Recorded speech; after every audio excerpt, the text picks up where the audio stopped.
Hey guys, it's Shelly. I just watched Less of Sarah's video about food addictions. I do realize that I'm really late to this. It's just something that I came across today, and I thought it was really interesting. I guess first I want to say that I think that I think it's great, Sarah, that you made a video like this to maybe give a different perspective of somebody who had weight loss surgery and doesn't feel that they have a food addiction. I know personally, I definitely do have a food addiction. Every single thing that was read off of the wiki page by Sarah was the definition of my relationship with food. I have to say that a lot of my eating and my food addiction, outside of just like being an overeater my whole life, because I think that's like, for me, that's how it started. Growing up, I was taught to overeat. It's how my family ate. That's how I ate. I would eat secretly. That started when I was young too. And so I think all of the stages of my food addiction like started from childhood. However, like when I became an adult, they got increasingly worse because of my access and to transportation and to fast food, which was like my number one thing. I've oftentimes thought about sitting down and making a list of things that I used to eat in any given day beforehand to calculate the number of calories, and I have no doubt in my mind that it would exceed 5,000 calories. So the things that I wanted to say are, first of all, that I think this is a great conversation for people to have, and I do not believe that everybody who has weight loss surgery has food addiction. So I guess what I want to say is that while I am sharing my opinion, I think it's kind of unfair to say that weight loss surgery cannot help your mental issues with food or your addictions, because for me, it has. Can I say that the physical presence of my lap band has caused me to not be addicted to food, to not compulsively eat? Absolutely not. As many of you know, I am 22 weeks post-op lap band, and I did a 2-week pre-op diet. So 24 weeks altogether of this journey, I guess you could say. And I had a really rough time during my pre-op diet because of my food addiction. I had insane mood swings. I was a raging bitch during those 2 weeks. And it scared the crap out of me, because I thought, how am I ever going to change after I have this lap band if my brain is so messed up? So I'll tell you that before my lap band, I thought that my lap band wasn't going to stop my food addiction.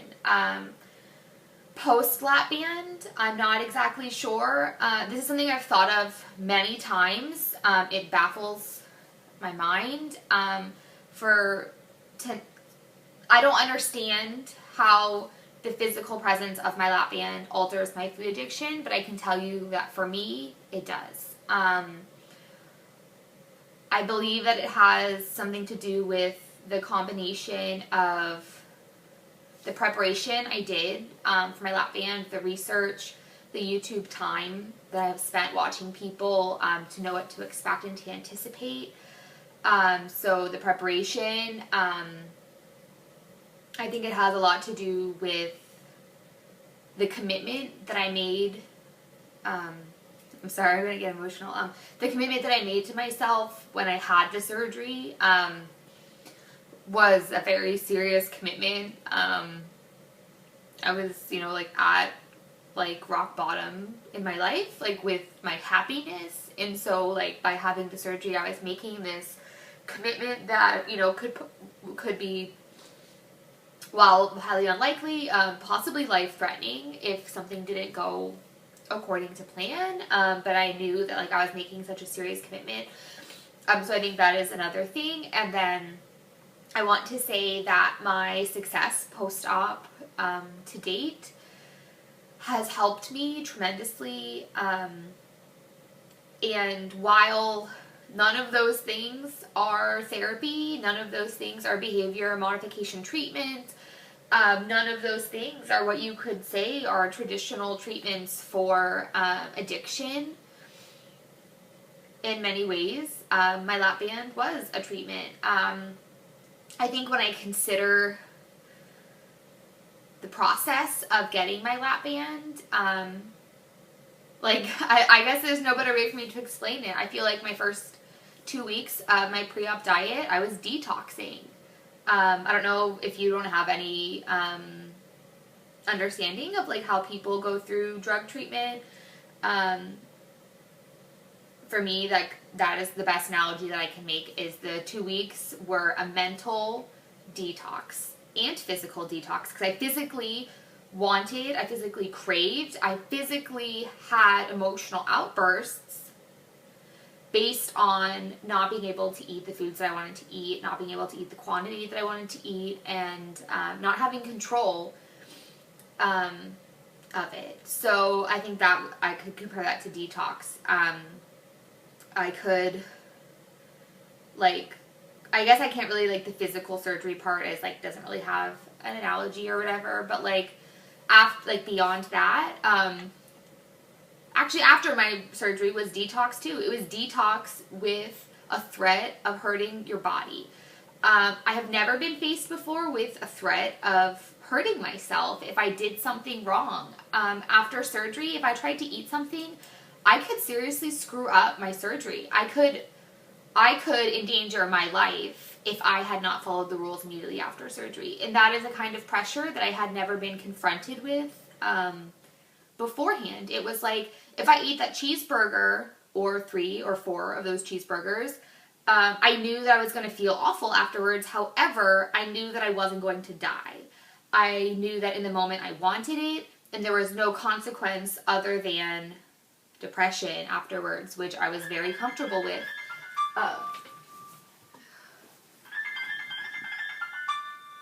Sorry, my phone is ringing. I'm not going to answer it because I'm in the middle of this. So I think that having to make a decision like that, and knowing that it was more important that I was safe, affected my food addiction. And so, to be fair, I want to say 2 weeks pre-op, 4 weeks post-op of liquids and soft foods. No, it was 2 weeks of liquids, 2 weeks of clear liquids, and then 2 weeks of protein liquids. And so that's 6 weeks. 6 weeks of reprogramming from my physical lap band, not from a therapist, not from anything. And can I say that, the rest of my life, my food addiction issues are not going to come up? Absolutely not. Like, I can't predict the future. But I do know that the process of having my lap band has changed my food addiction. I do know that now I can tell the difference between a legitimate craving for a food versus the addiction craving for a food. I now work in a mall, and so I have to go through the food court all the time. Before, the food court at the mall I can't even say it was, it wasn't like a trigger to make me want food. It was a trigger that I got food. Like, it wasn't like, oh, I want food, should I get it, should I not? It was like, I'm at the mall food court, this stuff smells good, I'm gonna get a double order of bourbon chicken, and then I'm gonna eat that.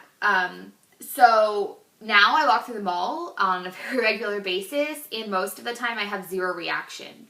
I think, I smell it and I think, oh, that smells really good, and I go to work. Or I walk through the mall shopping or whatever. Are there times where I smell it and I think I would love to eat that? Absolutely. And to me, that's what I mean by the difference between every normal person has food cravings. They smell something, they want to eat it. Now, my brain separately can smell it and say that smells good, but I don't want any. or smell it and say, oh, that sucks, I really wish I could have some. Which before is not something my mind was not capable of doing. So I think, like I said, the process of having my lap band, the commitment that I made in having the physical surgery, and the last part is the success that I have achieved continues to motivate and strengthen me mentally. Watching YouTube, I guess, also motivates and strengthens me mentally because I see, I have a confidence now in myself and my ability to make decisions, whereas before I thought, you've never been able to resist this before, you're weak, so don't even try. Whereas now, I know, look at what you've done, you've been able to do this so far, you're going to be able to do it all the way. So, like I said, while is my physical lap band inside of me changing my food addiction, in my head, I guess in some ways it can, because I'm sure before legitimate hunger would trigger my addiction, where most of it was not legitimate hunger, but my lap band does decrease my appetite, so I guess some of it, like, yes, physically it reduces my legitimate hunger, but that's not the majority of what my addiction was before. So in that sense, absolutely my lap band does physically reduce it. And the other sense, it might not be my physical lap band, but the presence and what it represents of it has definitely changed my mind. I have not seen a therapist. I cry often. I don't know if that counts. I think I have become so much more aware of my own thoughts. And I have done a lot of work within myself to try and change that, but it's been through the experience, and so I don't want to go out there and say, like, if you get a lap band, it's going to click, and you're going to get it, and your life is going to be changed forever. Like, that's not what I'm saying. I'm saying for me, that this is what's happened so far. This is what happens for me 22 weeks out. I can't tell you what 100 weeks out will look like, but so far, my weight loss surgery has helped my food addiction. Like I said, I can never say it will go away. I am one of those people who I believe that, like, once you are an addict of something, you are never cured of that. I will always have to be conscious of things. Like, for example, I plan to never eat fast food ever again in my life, in the sense of going and getting a cheeseburger from McDonald's. I know a lot of people, once they get to goal, or once they feel comfortable, like, limiting their portion sizes, they say, oh, I can still go get a cheeseburger, I can still go get a chicken sandwich, I'm just going to eat a part of it. For me, I don't think that's an option. I'm not going to take the risk of that. Do I get a salad from Subway? Definitely, I've done that. That's still technically fast food. However, I plan to never eat a McDonald's cheeseburger again. I plan to never eat a bagel from Dunkin' Donuts again. All of the things I ate on a daily basis that fueled my food addiction. So yeah, that's what I think about it. I think that nobody can say that your surgery can't change your addiction, and nobody can say that it can. I can't say that your experience will be the same as mine, but I can't say that you won't have the same experience as me. So I just want to make that's, I think, a very important thing. I don't think that anybody should be telling anyone that it isn't going to change them, or that it is. Or that they do have a food addiction, or that they don't. All I know is that I did, and so far mine has changed. So I hope that you guys understand what I'm saying, and I hope that maybe if you feel the same way, you can relate to it. And yeah, I really appreciate this video and all of the threads that people have done off of it, because I think it's a touchy subject. I think, like Sarah said, so many people, like, just say, oh, I have a food addiction. But maybe they don't really, and maybe there is a different thing that they need to be looking at and analyzing. Have I ever been diagnosed by a doctor? No. Do I know that if I went to see a doctor, they would diagnose me? Absolutely. I think I would also be diagnosed with anxiety, and definitely at times depression, and I feel that they all stem from the same place. So should I see a doctor? I guess that's for me to decide. Do I feel like I need one at this moment? No. Do I think I might in the future? Who knows? I can't say. So, yeah, that's my input on this, and thanks for watching.